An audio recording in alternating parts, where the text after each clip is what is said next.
jouself aan die God Allah onderwerp, salama, en almal wat hulle onderwerp aan Allah word moslems, jy hoor weer die SLM van die woord salama, dan word jy 'n moslem, en hierdie godsdienst word genoem Islam, SLM, die salama, die wat hulle onderwerp aan God. So dis nou waar die naam van die godsdienst vandaan kom. Kom ons kyk na hierdie 3 sake vinnig vanoggend. Die geskiedenis, wat glo hulle en hoe gee hulle uitdrukking aan dit wat hulle glo. Die geskiedenis. Kom ons kyk, die volgende skyfie sê wat ons moet onthou, die profeet Mohammed word gebore 570 na Christus in die stad Mekka. In Saudi-Arabië word hy gebore. Nou dis nou belangrik om bietjie te onthou van hierdie konteks. Hy word gebore in die stad Mekka, 570 jaar na Christus. Dit beteken, in hierdie plek waar hy bly en waar hy gebore word en groot word, is daar Christene, daar is Arabiere en daar is Jode. Waarskynlik is daar ook al klare klomp Boeddiste wat in daardie Saudi-Arabië Mekka omgewing woon. So hou dit nou alles in gedagte, want later gaan jy sien hoe dit nou bydra tot waar kom Islam vandaan. Hierdie jong man, Mohammed, word gebore, sy pa sterf voor sy geboorte, sy ma sterf kort na sy geboorte, en hier word hierdie weeskind, nou wat nou? Sy oupa maak hom 'n aantal jare groot, tot sy oupa sterf, en dan neem sy oom, sy pa se broer, neem hom aan, en dan word hy sy oom se verantwoordelikheid. Sy oom, Abu Talib, dis die naam wat jy daar sien. Abu Talib het 'n interessante werk. Hy is 'n karavaanbestuurder. Nou weet ek 'n klomp van u sê dadelik, ja, ek ook. Ja, dis nie dieselfde karavaan nie, hoor. Dis glad nie dieselfde. Wat hy gedoen doen is 'n klomp kamele wat nou goedere vervoer en wat nou koop en verkoop. Dis wat hulle nou noem 'n karavaan, so 'n groep kamele. Nou Abu Talib is die bestuurder van so 'n handelsdrywende maatskappy wat in Mekka gestasioneer is. So Abu Talib, oom van Mohammed, neem dan nou vir hierdie jong Mohammed saam met hom op sy reise deur die hele Saudi-Arabië, as hy dan nou so handel dryf. Jy ken mos nou daardie beginsel van op die plase, die smous wat langskom en koop en verkoop. Dis presies wat Abu Talib gedoen het. Hy werk, hy's die bestuurder van hierdie handeldrywende, reisende maatskappy. Mohammed reis saam met hom oral. Nou moet mens dadelik hoor, dit beteken Mohammed kom in kontak met mense van verskillende kulture, tale en godsdienste wat daar in Saudi-Arabië bly. Hy het kontak met Christene gehad. Hy het kontak met Jode gehad en wie weet, miskien ook met Boeddiste. Ook met die plaaslike Arabiere, hou nou in gedagte op hierdie stadium, wat glo die Arabiere? Elke stam het hulle eie God gehad wat hulle aanbid het hulle eie heilige plek gehad waar hulle offers vir hulle plaaslike God gebring het. So, dis die konteks waarbinne Mohammed dan nou groot word. Hierdie massa godsdienste, verskillende gode, dis wat hy ken en ervaar en ook aan gewoond raak. En uiteindelik, wanneer hy dan nou, ja, dalk moet ek dit bysê, ons weet vir 'n feit, Mohammed het nooit in sy lewe geleer lees en skryf nie. Dit gaan nou belangrik wees, maar nog nooit in sy lewe. En sy oom het gedink, wel, jy moet net hierdie kamele van een punt na 'n volgende punt kan lei, jy het nie nodig om te lees en skryf nie. Uiteindelik, wanneer hy so in sy 20er jare kom, raak hy verlief. Hy raak verlief op 'n vrou met die naam van Khadija. Khadija is nou interessant, bly in Mekka, en nou waar het hy haar ontmoet? Khadija is die eienaar van hierdie handeldryfsmaatskappy vir wie sy oom Abu Talib werk. So, Mohammed word verlief op die baas van die besigheid. Sy het nou hierdie besigheid geërf by haar man. Toe hy dood is, toe erf sy hierdie groot maatskappy, skatryk weduwee. Een groot verskil, hou in gedagte, Mohammed is 20 jaar oud, Khadija 40. Uiteindelik trou hulle. En nou kan jy jouself indink, wat doen 'n 20-jarige wat trou met 'n skatryk weduwee? Wat doen 'n 20-jarige Mohammed dan? Hy tree af. Hy tree af en gaan bly in Mekka, want wat moet hy nou vir die res van sy lewe doen? Hy moet sy vrou se geld spandeer. Dis wat hy het om te doen. Hy reis nie meer saam met sy oom nie, hy bly in Mekka in hierdie pragtige huis van sy nuwe vrou. Nou, dit is 'n egte mooi liefdesverhaal, is baie lief vir mekaar, al baie kinders, egter oorleef net een dogter. Maar dis 'n lang ander storie. Die punt is, goed, nou bly hy in Mekka. Wat kan hy tog doen? Vinnig raak hy verveeld. Hy moet net by die huis bly, vroeër het hy die wêreld vol gereis, en in sy verveeldheid besluit hy nie, wag, hy gaan daguitstappies onderneem. En hierdie Mohammed stap in die berge rondom die stad Mekka. En as dit nou so warm word, nou soos hier by ons in die somers, dan soek hy nou skuilings grotte in hierdie berge. En nou lees ons dat Mohammed op het keer in een van hierdie grotte gaan skuil, terwyl dit nou so snikweet warm is, en terwyl hy daar sit, en waarskynlik 'n bietjie uiltjie knip, hoor hy 'n stem wat met hom praat, en onmiddellik dink hy, hier is groot fout, hy hoor stemme en sien gesigte, hy gaan dadelik huis toe, sê vir sy vrou, jong, ek het 'n stem met my hoor praat, en sy sê vir hom, gaan luister wat die stem vir jou wil sê, nou nie skrik nie. Dieselfde gebeur in die dae daarna. Elke keer wanneer Mohammed dan nou in die grot kom en rus, maak nie saak watter grot nie, is verskillende grotte, elke keer hoor hy 'n stem wat met hom praat. Uiteindelik dink hy, dis die engel Gabriel wat met hom praat. Hoor nou die name, en ek gaan nou 'n bietjie meer vir u daaroor sê. Hy dink aanvanklik is die engel Gabriel, spesifiek met die naam Gabriel wat met hom praat. Later besef Mohammed dit is die God Allah wat met hom praat en hom roep en van met boodskappe met hom deel. Uiteindelik het Mohammed al hierdie boodskappe wat Allah met hom deel laat opteken, en dit het uiteindelik hulle heilige boek, die Koran, geword. Nou sê ek 'n klomp goed wat 'n mens van die agtergrond moet weet. Ek het nou net gesê, Mohammed het nooit in sy lewe leer lees en skryf nie. Hoe dit dan nou gebeur dat daardie boodskappe wat hy van Allah ontvang het, dat dit op papier beland het en dat dit die inhoud van die Koran geword het. As jy vir 'n moslim vra hoe dit gebeur, dan gaan 'n moslim vir jou die volgende sê. 'n Moslim gaan sê, dis die wonderwerk. Dit was nie Mohammed se woorde nie, dit was letterlik Allah wat Mohammed se hand gevat het en gehelp het om die letters te vorm, want Mohammed kon ons nou nie lees of skryf nie. Dis die moslim weergawe. As jy nou vir iemand vra wat nie 'n moslim is nie, hoe dit gebeur dat die Koran dan nou te ontstaan het, want Mohammed kon nou lees en skryf, hoe kon hy die woorde skryf? Dan is dit waarskynlik Mohammed het by die huis gekom en vir sy sekretaris gesê, jong, skryf bietjie hierdie volgende woorde neer. En hierdie visioene van hom, wat neergeskryf is, het 'n baie lang geskiedenis gehad, so erg dat daar verskillende weergawes uiteindelik ontstaan het. En eers lank na Mohammed se dood, uiteindelik het een van die leiers van Islam gesê, jongens, nou moet ons seker maak, ons almal glo dieselfde. Wat was die boodskap wat Mohammed ontvang het? En toe eers, hier by 650, 60 rond, is die Koran finaal gefinaliseer. Dis nou die weergawe wat ons as nie-moslems nou waarskynlik sal hê. Maar goed, die Koran, dit wat die moslems glo. Alles wat hulle glo, sê hulle staan in die Koran. En ek gaan nou vir u so ietsie daarvan sê. Nou, die uiteinde is dat Mohammed begin in die stad Mekka vir mense vertel. Weet julle, Allah sê vir my die volgende. Nou weet ek, kom ek dalk nou net eers dit sê. Wie was Allah? Die woord Allah beteken letterlik in Arabies God. Dit is die woord, die selfstandige naamwoord wat hulle vir God gebruik. Nou in hierdie geval word dit ook die naam van God, Allah. Nou, die Arabiere het ek nou gesê, elke stam het hulle eie plaaslike God gehad. Daar was een God wat al die Arabiese stamme erken het. Hierdie is die God wat die skepper is, hy het alles gemaak. En daardie God se naam is Allah. So al die Arabiere het saamgestem, daardie God bestaan, maar hulle het elkeen ook hulle eie God gehad. Almal het ten minste geweet wie Allah is. Nou kom Mohammed en hy stap in die strate van Mekka rond en hy sê, hoor julle wat, Allah het vir my gesê die volgende. En baie sterk boodskap wat Mohammed met die mense deel is, daar's net een God, en dis Allah. Julle plaaslike afgode is nie reg nie. Daar's net een God. En mense kan nou indink, wat sal gebeur as iemand nou skielik opstaan en vir jou so radikale boodskap gee van wat dit wat jy glo is bog en nonsens. Jy moet net in hierdie een God glo. Die mense sal natuurlik kwaad word. En dis presies wat gebeur. Die mense van Mekka word so kwaad vir Mohammed dat hulle hom teengaan en sê nee man, jy is besig met jou eie politieke stories, hou op praat van hierdie goed, jy praat nonsens en naderhand so erg geword dat hulle hom uit die stad uitdryf. Op hierdie stadium het Mohammed sy eie familie, sy oom Abu Talib, sy vrou, sy kinders, sy naaste familie, het hulle onderwerp Salama en moslems geword, dit wil sê, mense wat glo net in Allah. Nou is 'n klein groepie mense wat moslems is, maar die oorgrootste meerderheid van Mekka sê nee, ons soek julle nie hier nie. Dit beteken dat Mohammed op 'n dag moet vlug. In die jaar 632 vlug hy dan nou uit Mekka met sy mense wat nou op daai stadium glo soos wat hy verkondig.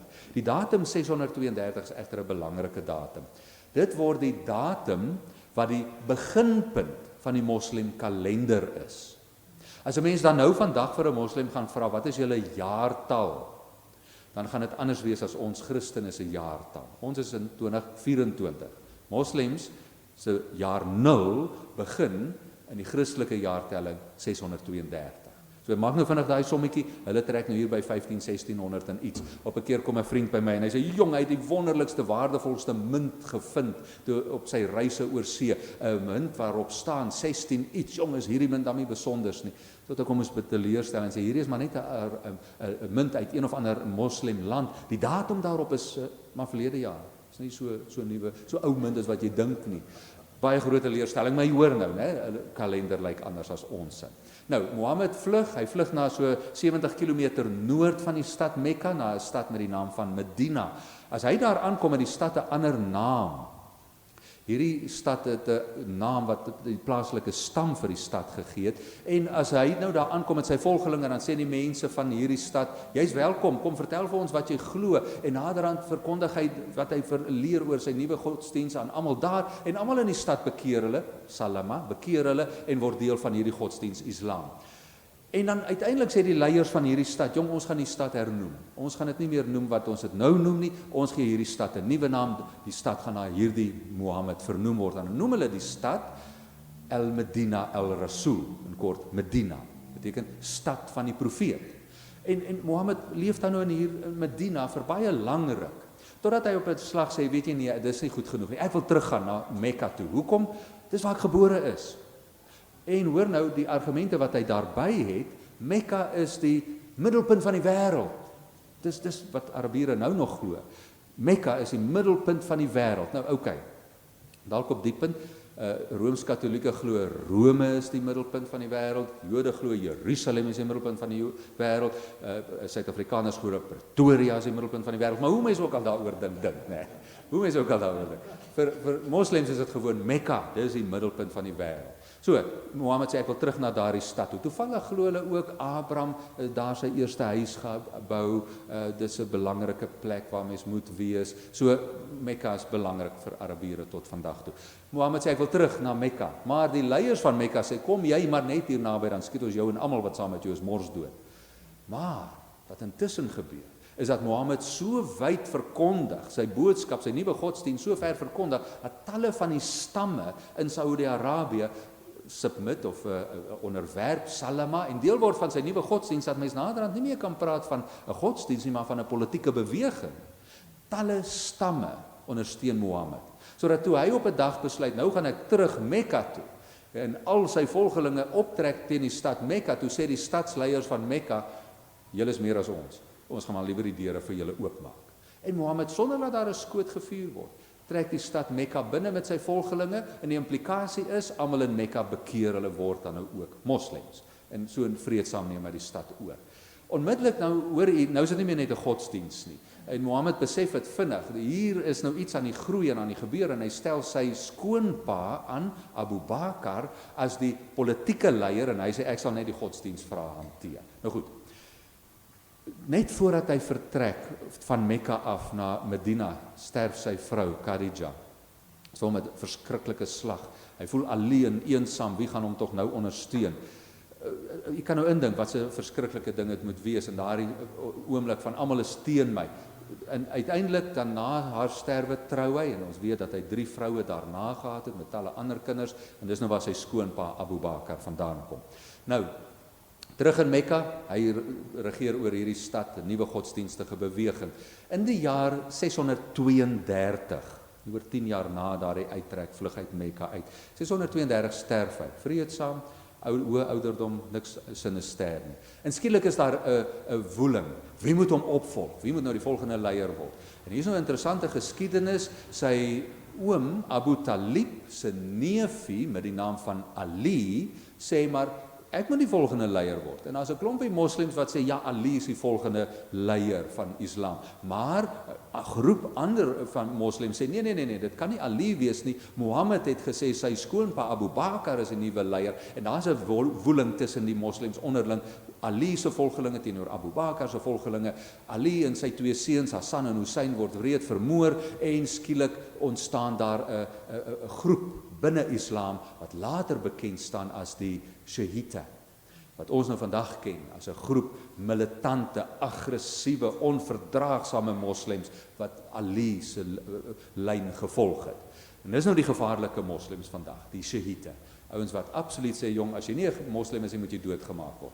Die oorgrote meerderheid volg Abu Bakar en die ouens wat na hom die leiers word, vreedsame moslems wat ons ken as Sunni moslems. Daar's talle sulke groeperinge, net soos wat jy nou in die Christendom Rooms-Katolieke, Baptiste, Pentekostaliste, Gereformeerdes en Protestante kry jy in elke godsdienst kleiner groeperinge, so ook in Islam, Sunni, Shiite, Sufis, Alawite, verskillende groeperinge. Maar dis nou nie nou belangrik, maar net om ietsie te sê van hoe lyk Islam vandag. Nou, uiteindelik groei Islam die hele wêreld deur. Na Mohammed se dood 632, nie te lank daarna in die jaar 700 word Jerusalem ingeneem en Islam neem daar die hele Midde-Oosterse gedeelte oor. 730 is die hele Noord-Afrika deur Islam beset. So erg dat dit bedreiging vir die mense in Europa word. En hierdie aanslag, ja natuurlik die kruistogte tussendeur hier van 1192 af, is daar Christene wat probeer Jerusalem weer terugwen vir die Christendom. Hulle kry dit reg, verloor dit weer oor en weer, wie beheer oor Jerusalem uitoefen. En die moslems hou aan uitbrei wêreldwyd tot uiteindelik Europa bedreig word deur 'n moslem aanslag. En in die jaar, hoor nou mooi, 1648, 4 jaar voordat Jan van Riebeeck hier aankom. 1648 word die moslems finaal gestop. Waar? By die hekke van die stad Wene. Daar word die moslems finaal gestop. Nou kan jy jou indink, sê nou maar dit was 'n onsuksesvolle oorlog daar, dan dalk waarskynlik was ons ook vandag moslems, né? Want as daardie moslems dan nou oor Wene en Oostenryk gespoel het, dan was hulle waarskynlik die volgende Duitsland en die volgende Nederland, ons almal se voorouers en ja, dan was ons almal moslems. Nou net om 'n idee te gee hoe die uitbreiding wêreldwyd geloop het. Waar is die grootste hoeveelheid moslems vandag? Nie in Saudi-Arabië nie, Indonesië, die meeste moslems in die hele wêreld. Maar goed, dis nou net soos kortliks die geskiedenis van Islam. Die volgende hoofpunt waaroor ek wil praat is die volgende skyfie wat dan nou wil sê, wat glo hulle? En ek gaan kortliks net vir u verduidelik. Daar's 6 dinge wat hulle glo. Allah. Ek het daaroor gepraat, daar's net een God. Geen ander God bestaan nie, net Allah. Tweede plek, hulle glo in die profeet Mohammed. Maar hoor nou mooi, Mohammed kan jou nie red nie. Mohammed is 'n mens, hy was 'n profeet, ja, hy was die laaste profeet. Moslems glo Allah, die enigste God, het van die skepping af mense gestuur om die mense om te oortuig om aan hom te glo. En daardie profete het name ingesluit soos Adam, Moses, Abraham, al die konings, Dawid, Salomo, al die profete van die Ou Testament. En die tweede laaste profeet, Jesus. Die laaste profeet, Mohammed. Nou glo moslems, dit is profete wat met die mensdom kom praat het, julle moet julle bekeer tot Allah, party suksesvol, ander meer suksesvol, Mohammed die laaste profeet. So, dis nie Mohammed wat jou red nie, net Allah kan jou red, maar Mohammed het 'n baie spesifieke posisie, hy is heilig in die opsig, die laaste profeet, maar dis nie hy wat jou red en verlos nie, hy is dood, hy is begrawe, dis Mohammed. Die derde ding waar hulle glo is geskrifte. Moslems is baie gesteld op dit wat jy lees. En hulle sê in hulle vir mekaar ook, ja, die Koran is hulle enigste heilige boek, maar is ook goed om te lees. Die Ou Testament, Nuwe Testament, die Psalms van Dawid sal hulle sê, die evangelies waarvan Jesus gepraat word, sal hulle vir mekaar sê, jongens, waardevol om te lees. En dis nie vreemd nie, ons protestante het die presies dieselfde tradisie. Luther het gesê, lees al wat daar is. As daar 'n boek is wat oor Jesus praat, lees dit, en dan het hy bedoel die apokriewe boeke, wat nie deel is van ons Bybel nie. Vir die moslems is dit belangrik, daar is 'n heilige geskrif. Die wat dit lees, jy is op die regte spoor. Daarom sal moslems sê, Jode en Christene is mense van die boek. Dis die uitdrukking wat hulle gebruik. Mense van die boek, bedoelende, daai ouens, sê moslems, Christene en Jode, lees ook heilige boeke. Dis maak hulle naby aan ons. Hulle glo nie dieselfde nie, maar lees ook boeke. Dan natuurlik glo hulle in engele. Ek het nou verwys na Gabriel. Moslems glo, daar is engele. So erg dat hulle sê, elke mens het 'n beskermengel. Waar sou hulle daaraan gekom het? Waar het hulle gehoor van Gabriel, van wie ons lees in Lukas?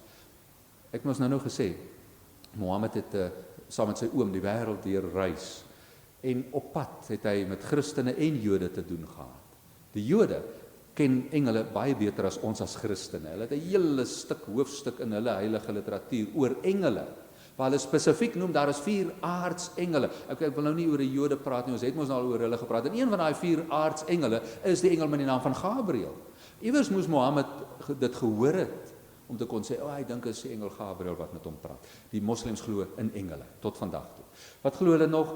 Eindoordeel. Vir hulle is dit baie, baie belangrik element. Iewers in die toekoms is daar 'n eindoordeel. Allah gaan die einde van die wêreld aankondig en daar gaan verskriklike oordeel wees. As jy nie 'n moslim is nie, groot moeilikheid. Ek gaan nou meer daaroor praat. Die laaste element, predestinasie. Vir moslems is dit gewoon, Allah het alles klaar vooruit beplan.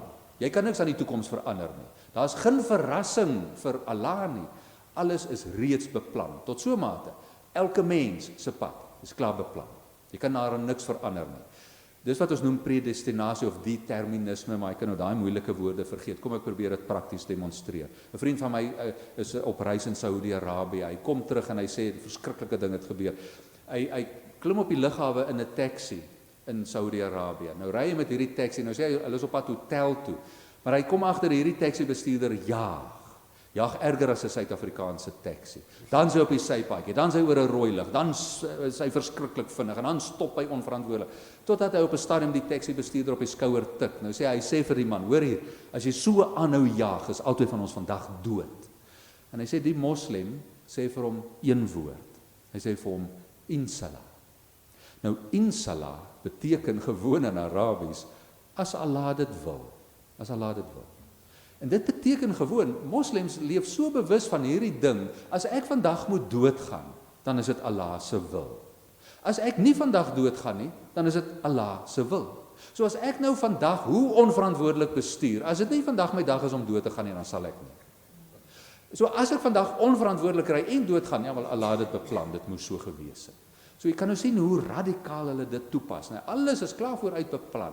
Jy moet net jou lewe leef. Jy het nie beheer daaroor nie, jy kan niks verander nie. Allah het klaar alles beplan. Dis hoe moslems glo. Dis wat hulle glo. Kom ons kyk vinnig oor hoe gee hulle uitdrukking aan dit wat hulle glo. Dis die volgende skyfie. Daar sien jy 6, 5, kom ons praat oor 5 elemente. Hoe gee hulle uitdrukking daaraan? Kortliks, hierdie 5, 6 Arabiese woorde sê ietsie van hoe gee hulle uitdrukking aan dit wat hulle glo. Die eerste woord, shahada, is die Arabiese woord wat sê geloofsbelijdenis. Soos ons het hulle ook 'n geloofsbelijdenis. Ons het hoeveel artikels, geloofsartikels. Ek probeer altyd vir die katekesante dat hulle daai 12 geloofsartikels memoriseer. Moslems het net een geloofsbelijdenis. En die belijdenis is dood eenvoudig. Daar's net een God en dis Allah en Mohammed is sy profeet. As jy dit sê, het jy jou geloof bely. Wel, althans so erg dat die plaaslike imam vir my sê, hoe word jy 'n moslim? As jy met jou hele hart eerlik opreg hierdie een enkele sinnetjie sê, dan is jy 'n moslim. As jy kan eerlik en opreg sê, daar's geen ander God behalwe Allah nie en Mohammed is sy profeet, oeps, dan is jy 'n moslim. Klaar, uit en gedaan, so eenvoudig. Geloofsbelijdenis, hulle moet dit gereeld herhaal. Tweede ding, salat, dis niks wat 'n mens eet nie, dit het te doen met gebed. Nou salat is die Arabiese woord wat sê moslems bid, hulle bid baie. 5 keer elke dag. Dit begin hier by middernag, voor sonsopkoms, teen 12 uur die dag, teen sonsondergang en iewers tussen sonsondergang en middernag bid jy 'n 5de keer. Jy moet 5 keer per dag bid. As jy nie bid nie, gaan Allah jou nie red nie. Nou die reël is, as jy wil bid, moet jy na die naaste moskee toe gaan. As jy bietjie ver bly van die naaste moskee af, dan kan jy in jou eie huis of werksplek bid, maar jy moet bid. Hoe die gebed werk is, jy het 'n gebedsmaatjie wat jy ooprol en jy kyk in die rigting van wat is die middelpunt van die wêreld? Mekka. So jy stel eers vas wat is die rigting van Mekka? Hier in Suid-Afrika is dit so noord-noordoos en dan rol jy jou maatjie oop in daardie rigting, jy staan en kyk in daardie rigting en gebed beteken jy resiteer vooraf uitgewerkte gebed. Jy sê hierdie woorde op, maar is nie net sommer net woorde gediggie opsê nie. Jy sê 'n gebed op en tegelijkertijd met sekere woorde doen jy bewegings. Dalk het jy dit nou al gesien, hè? En hierdie bewegings wissel. Ek wil nou demonstreer dat jy mens daar begin deur gewoon net te staan en dan terwyl jy bid 'n paar keer te buig en dan naderhand op jou knieë te gaan sit en vooroor te buig dat jou voorkop die grond raak. Dit terwyl jy nog die hele tyd nou die gebed opsê. En dan op 'n stadium jou een been onder die ander been sit, linkerkant toe kyk en dan ander been ander kant toe kyk en dan weer vooroor buig en dan weer opstaan en sekere gebedshouding staan met jou hande en as jy klaar gebid het, dan trek jy jou skoene aan en jy gaan aan met jou werk. 5 keer elke dag, presies hierdie routine. Nou sê die imam vir my hier, dit is belangrik dat jy 5 keer elke dag van jou lewe bid. Sê nou maar jy kom tot bekering as jy 30 jaar oud is. Jy's agter met gebed. So, jy moet inhaal. Nou verduidelik die imam vir my, hy sal vir jou uitwerk. As jy op 30-jarige ouderdom tot bekering gekom het, jy het soveel gebede gemis, jy moet dit ekstra inwerk. Ek kan my voorstel, jy moet permanent bid. Maar die hoor nou, dit is so belangrik, jy moet bid. Okay, 5 keer per dag bid hulle. Die volgende een, zakat, dit is nou gewoon die Arabiese woord wat sê barmhartigheid. Jy moet vir armes gee. Jy moet vir mense wat minder as jy het uitdeel.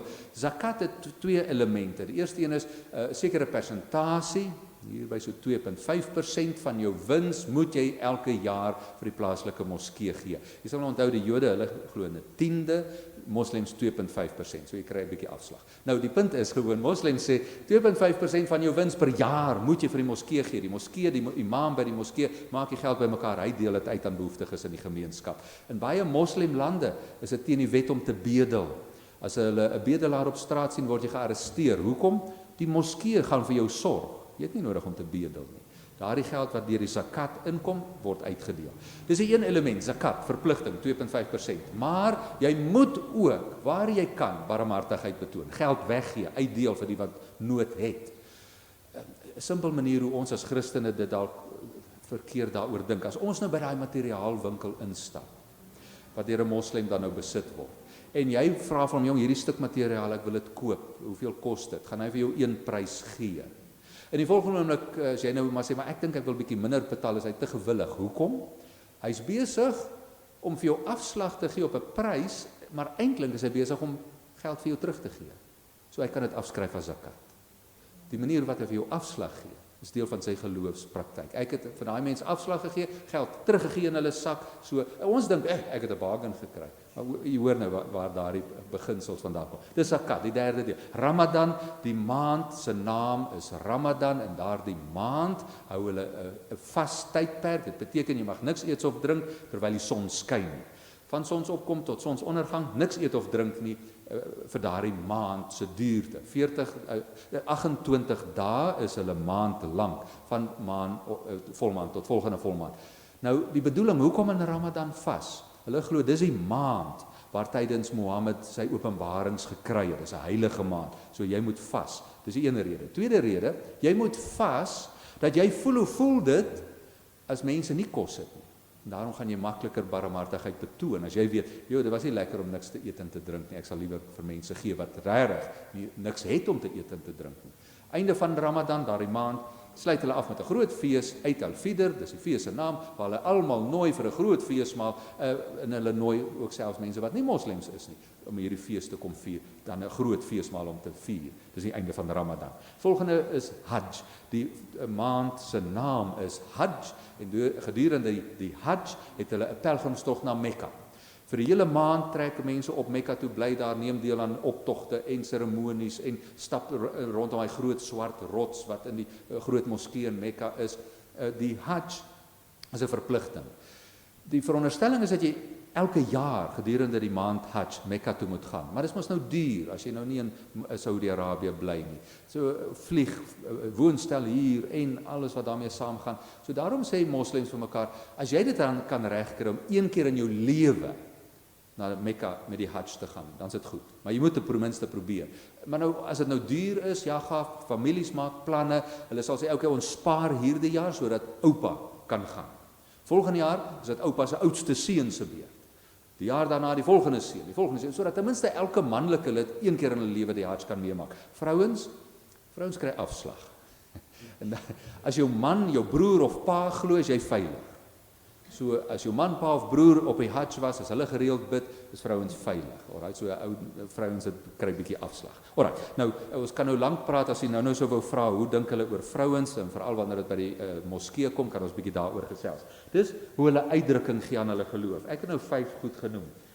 Die Shahada, Salat, Zakat, Ramadan en die Hajj. Dis die 5 hoofelemente wat die Sunni godsdiens van Islam glo.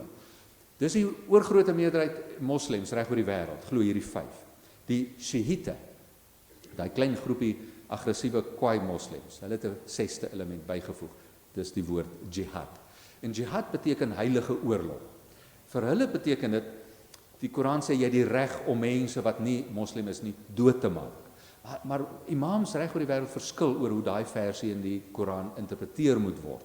Party imams sê, jong, dit beteken gewoon as mense jou aanval omdat jy 'n moslim is, dan mag jy terugbeklei. Ander sê weer, jong, as iemand nie 'n moslim is nie en hulle val jou aan, dan as hulle, selfs as hulle nie moslems is nie, dan mag jy hulle doodmaak. Ander sê gewoon, as alle mense wat nie moslems is, die moet doodgemaak word voor die voet.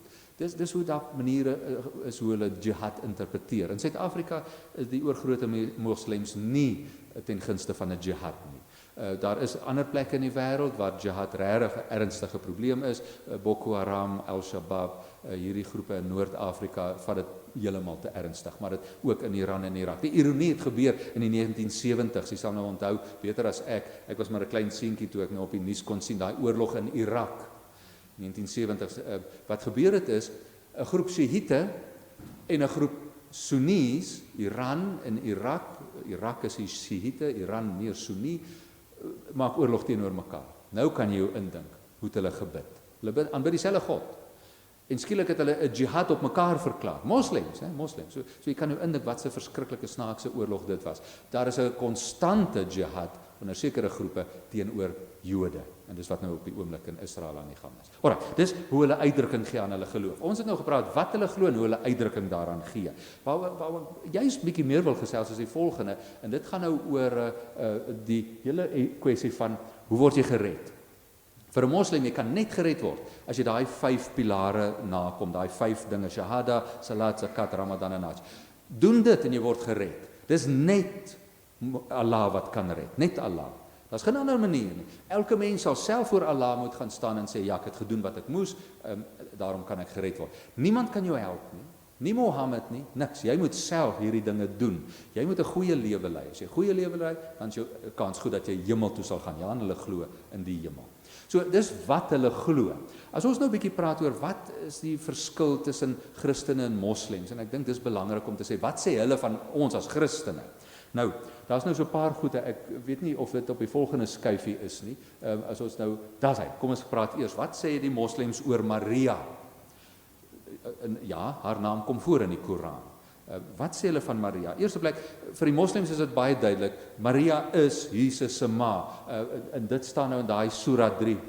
Surah is nou die Arabiese woord vir hoofstuk 3 in die Koran, vers 45 sê baie duidelik, Maria is die moeder van Jesus. Hulle stry nie daaroor nie. Maria is die moeder van Jesus.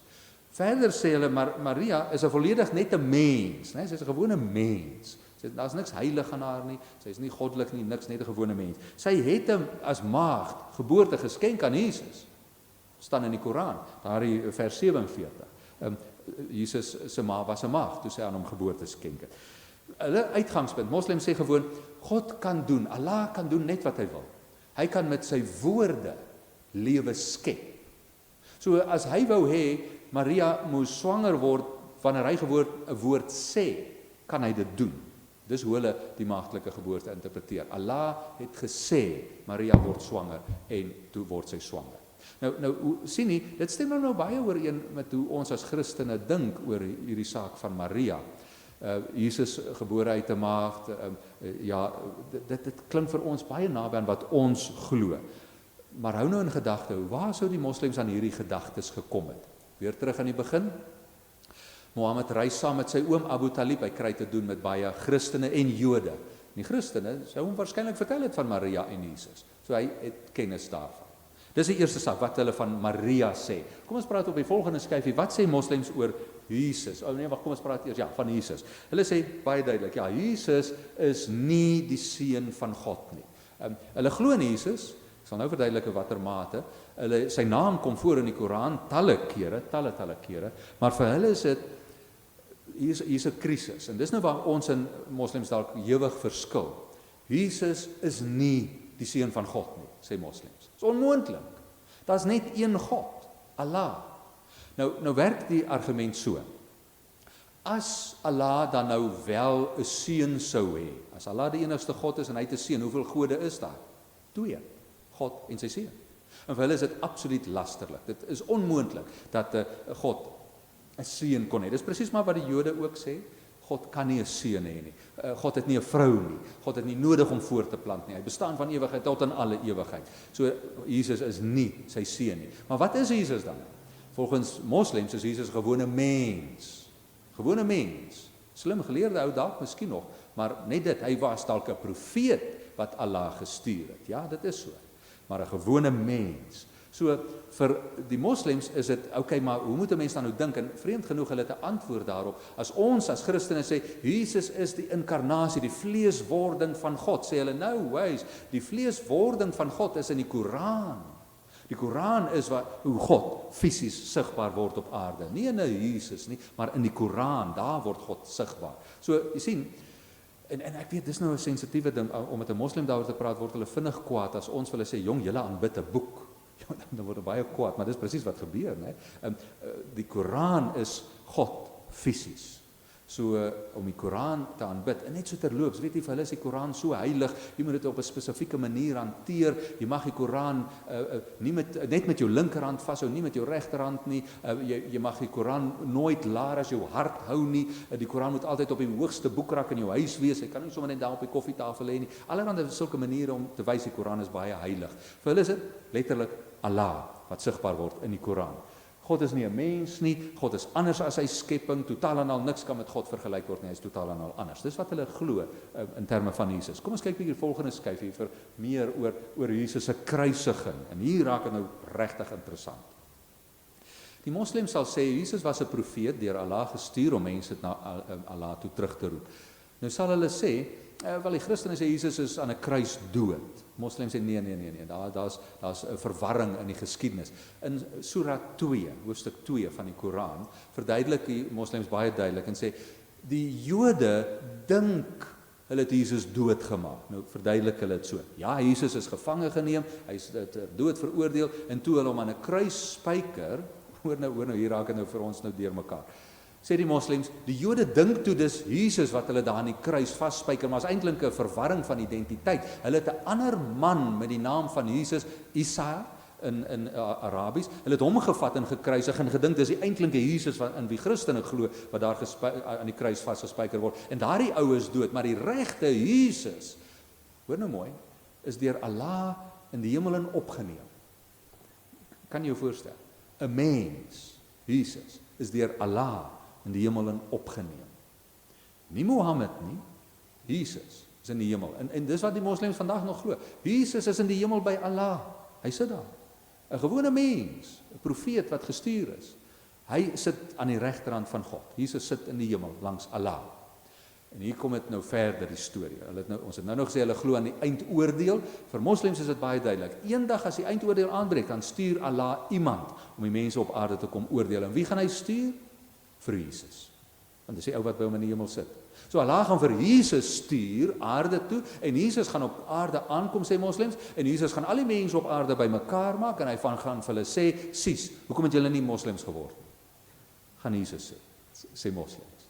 So vir hulle is dit Jesus is die een wat die eindoordeel gaan kom dryf en as die eindoordeel klaar is, dan gaan Jesus soos 'n gewone mens, gaan hy doodgaan en begrawe word.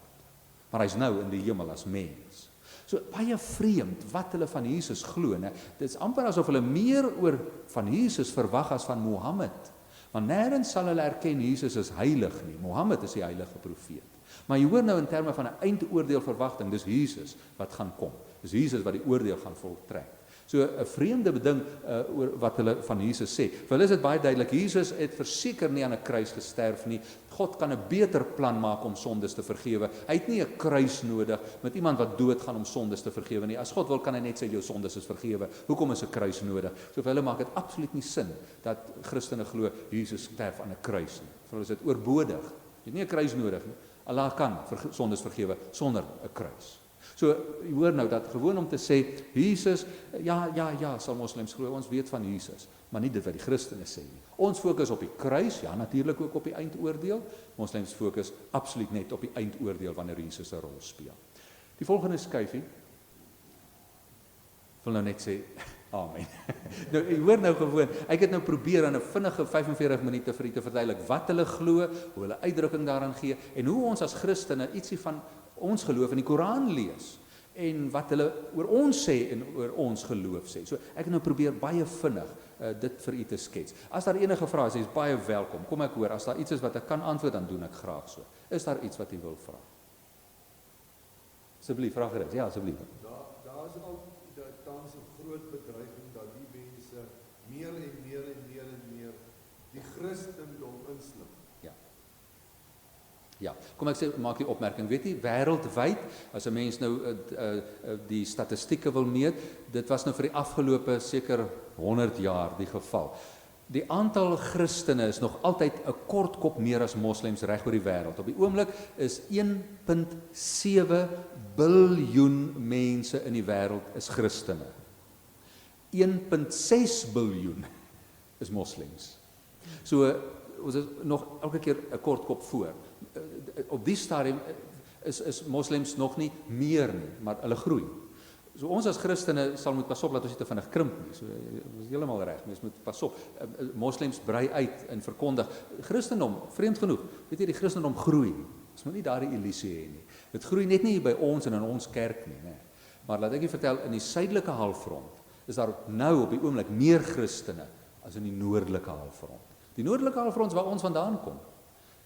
Nou op die oomblik is daar meer Christene in die suidelike halfrond. Suid-Amerika bars uit sy nate van Christene. Afrika, nie noodwendig in Pretoria en Centurion, maar Afrika bars uit sy nate met Christene. Ja, die moslems probeer baie hard om te groei en uit te brei. So dit is waar, dit is so. Maar nog nie meer nie, net ten minste. Daar was nog ander, Marlene, asseblief.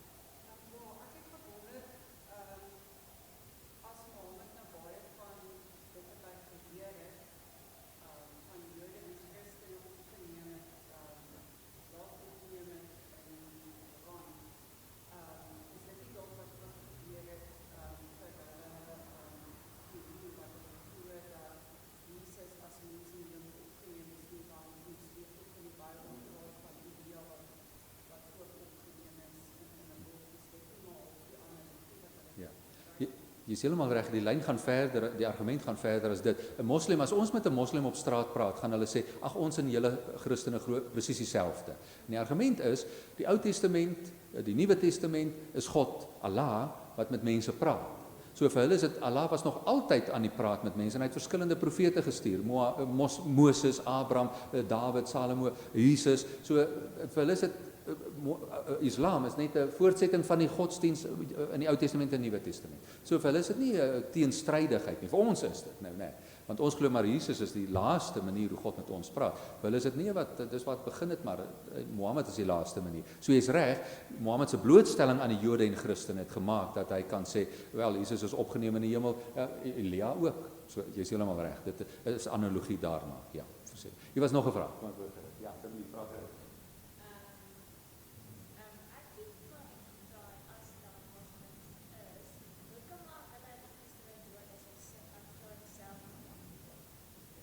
Ja, nee, dit bly 'n raaiselvraag. Hoekom maak hulle Christene dood? En moenie 'n fout maak nie, daar is vervolging van Christene in sommige moslimlande. Vir hulle is dit gewoon daardie radikale moslems. Nie alle moslems nie, maar radikale moslems sal sê, as jy nie 'n moslim is nie, moet ek jou doodmaak. Ek bewys jou 'n guns. Dis hoe hulle argumenteer. Maar vir ons is dit nee, dit kan tog nie. Dis dan wreed en is onmenslik. Vir hulle is dit, wel ek help jou om vinnig by God uit te kom. Dis die argument, maar dit is nie reg nie, jy is heeltemal reg. Dit is hulle manier van, net party, nie almal nie, net party dink so. Asseblief, ja.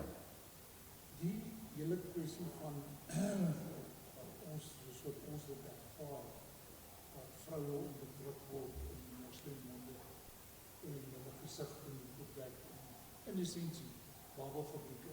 Ja. Is dit iets wat hulle so in die Koran interpreteer, of is dit maar 'n kultuurding?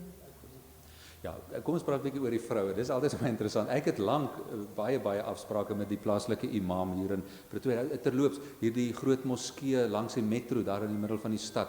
Daardie moskee is gebou deur die eienaar van daai metro sentrum om sy werkers kans te gee om vinnig gou moskee toe te gaan om te bid en terug te kom by die werk. Nou die imam daar is aangestel deur die eienaar daar van die metro en ek het baie kere met hom gespreek en een van die gesprekke was oor vroue. En toe ek vir hom sê, help my, en ons het nou daai oop verhouding, vir hom sê, julle moslems, ons hoor julle onderdruk vroue. het hy hierdie volgende vir my gesê. Hy sê, nee, ons onderdruk nie vroue nie. Ons weet, en dit is nou begrond op wat die Koran sê en verdere geskrifte en interpretasies, hulle weergawe is, vrouens is magtiger as mans. Vrouens kan ons mans onderkry. So, ons moet onsself beskerm teen vrouens, is hulle uitgangspunt. So, toe ek vir hom sê, nee, ek verstaan dit glad nie, verduidelik meer. Toe sê hy, kom ek verduidelik dit prakties. In 'n moskee mag net mans in die binnekant van die moskee kom. Vrouens het 'n aparte galery of 'n aparte vertrek aangrensend aan die moskee. En toe verduidelik hy vir my, dit demonstreer dit mooi. Hy sê, in die moskee moet die mans bymekaar kom. Die vrouens mag nie sigbaar wees nie, maar die ironie is, die mans kan nie die vrouens sien nie, maar die vrouens kan die mans sien in die moskee. Hulle 'n galery het net 'n versperring wat van onder af onsigbaar maak, maar hulle kan sien wat onder gebeur. Nou verduidelik hy sê vrouens het 'n toweragtige krag binne in hulle wat maak dat hulle mans kan verlei.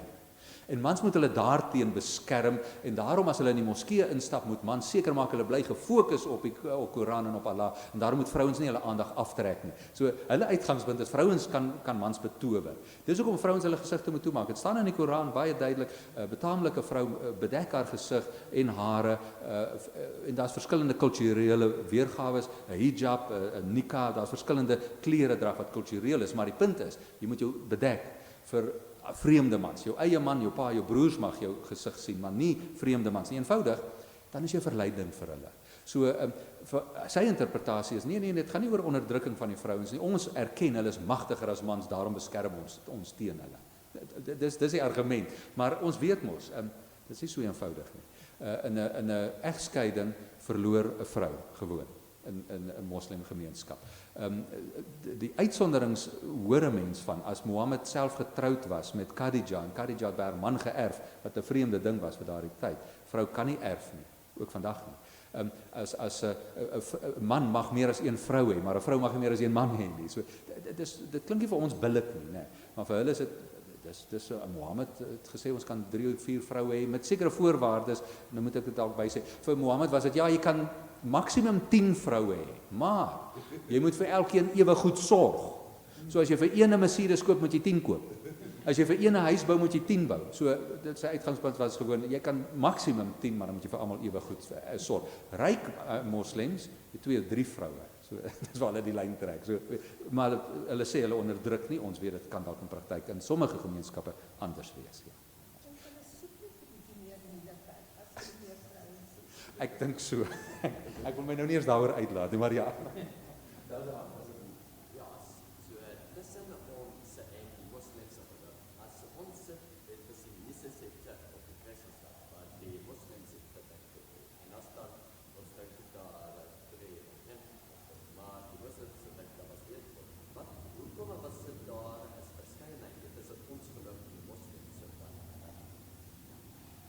Weet jy, dit gaan oor interpretasie. Dis 'n goeie vraag gewoon om te vra, maar hoekom verskil ons dan nou eintlik, né? Want ons het dieselfde wortels. Die Christene tap ook by die Jode, né? Die Jode het lank voor die Christene bestaan. So wat die Christene glo, kom uit wat die Jode glo. Wat die moslems glo, kom uit wat die Jode en die Christene glo. Dit gaan oor interpretasie. Vir die Christene is dit, ja, daar was profete wat mense oor tyd heen geroep het na God toe, die Ou Testament, maar die finale verlossing, die Messias wat voorspel is in die Ou Testament, kom in Jesus. Moslems sê daar is nie ding soos 'n Messias nie. Hulle glo in 'n konsep wat hulle noem die Mahdi, maar die Mahdi is meer soos 'n koning as 'n verlosser, maar dis nog nie eens 'n belangrike element vir hulle nie. Vir hulle is dit die belangrike vers is en hulle baseer dit op Deuteronomium 6 vers 4, né? Waar die Jode gewoon sê daarin staan baie duidelik, Christene glo dit ook, daar's net een God en God is een. Nou die moslems interpreteer daardie enkele vers uit Deuteronomium baie streng. Beteken, God het niks wat op aarde met hom vergelyk kan word nie. Ons kan nie sê hy het 'n seun nie, ons kan nie sê daar is iemand soos hy nie, ons kan nie sê eienskappe van God het gaan op ander mense of ander wesens oorgedra word nie, daar is net een God. Dis waar die verskil inkom. So streng toepassing van 'n versie, so dit gaan oor interpretasie. Dis waar dit gaan. Gerrit, asseblief, daar's 'n vraag. Ja, absoluut onmoontlik. Dit is onmoontlik. Daar is nie 'n drie-eenheid nie. Hulle sal sê ja, as God 'n gees het, is God se gees in hom. Sy gees kan nie apart van hom funksioneer nie, maar daar is nie iets soos 'n seun nie.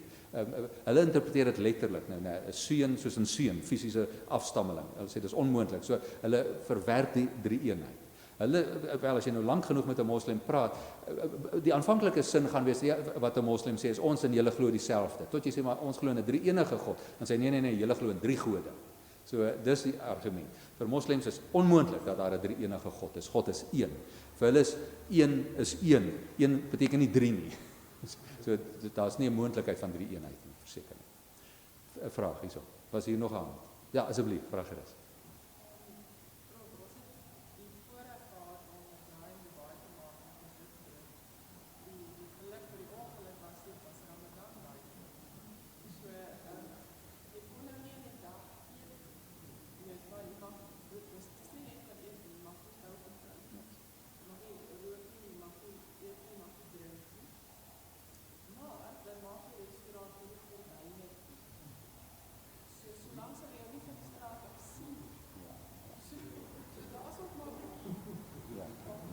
Nee, jy is heeltemal reg. Veral ek hoor maar die gerugte in 'n moslimland daar mag nie alkohol wees nie, want onthou nou die Koran sê jy mag nie alkohol drink nie, maar presies daai argument, daar is 'n deur. Daar is 'n gordyn. Daar is 'n plek. So dit gebeur. Nou weer eens moet mense ook onthou, maar by die Christene dieselfde. Christene beleef hulle geloof op verskillende vlakke van ernstig, en moslems ook. Party moslems sal sê ja, nee, okay, ek mag nou nie rook of drink nie, maar okay. So, party is minder ernstig oor hulle geloof. So jy's reg, dit word moeilik en dit word verskillend interpreteer. Dit is waar. Ja. Ja.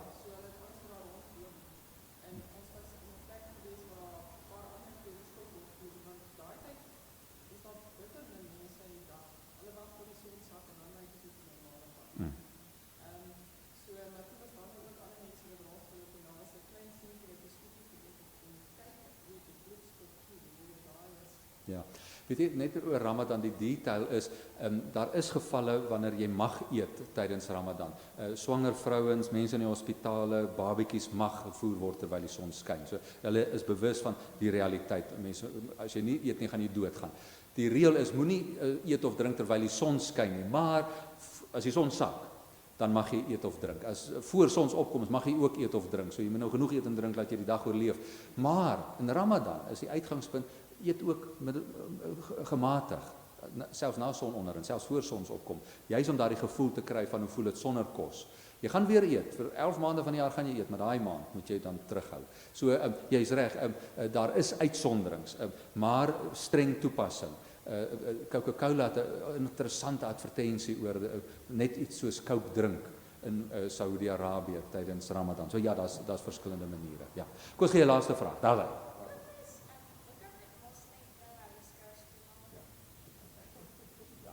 Dis 'n goeie vraag. Sy vra hoekom moet moslim vrouens hulle skouers toemaak? Dis nie net skouers nie.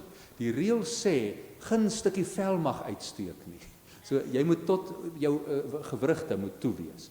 As jou vingers uitsteek, dan sal jy nou sien hulle baie keer met henna toegeverf. So as jou vingers uitsteek, is dit ook eintlik nie sigbaar nie. Vel mag nie sigbaar wees nie. Dis skouers, enkels moet tot onder jou enkels toe wees. Dis hoekom hulle sulke lang rokke dra. So dan mag jy 'n stukkie vel uitsteek nie. Al 'n stukkie vel is dalk nou deur die oë, en daarom in party super streng moslimlande het hulle 'n gaasdoekie vir die vrouens voor hulle oë dat niks sigbaar is nie. So dis nie net skouers nie, dis ook gelukkig alles, niks vel nie. Ja, ek kan nie dink is lekker nie, maar dis hoe streng hulle is. Want hoekom? Vrouens is verleidelik. Dis die eindpunt. Dis die eindpunt. Alraai. Nog dringende ietsie wat jy wou weet. Ek sien ons is nou 'n uur besig. Asseblief.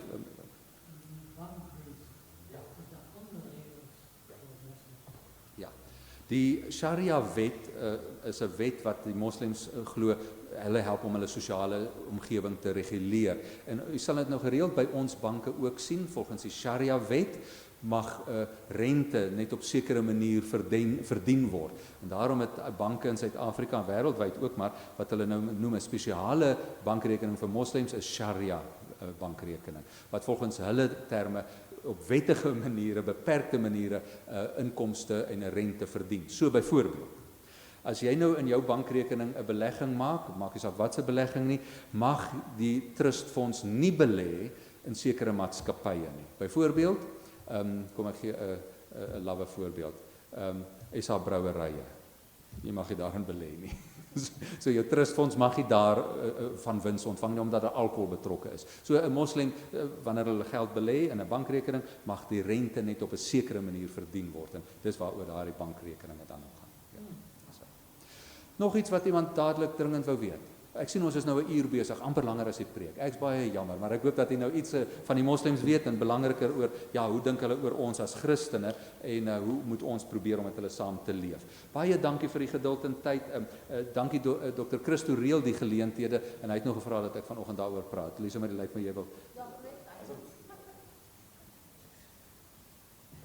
Ek kan absoluut niks sê wat hierdie gaan verander nie. So wat ek net wel wil sê is dankie Jaco. Dit is altyd 'n voorreg om na jou te luister en ek dink dit is vir ons wonderlik dat jy hierdie kennis met ons deel en ons waardeer dit regtig baie.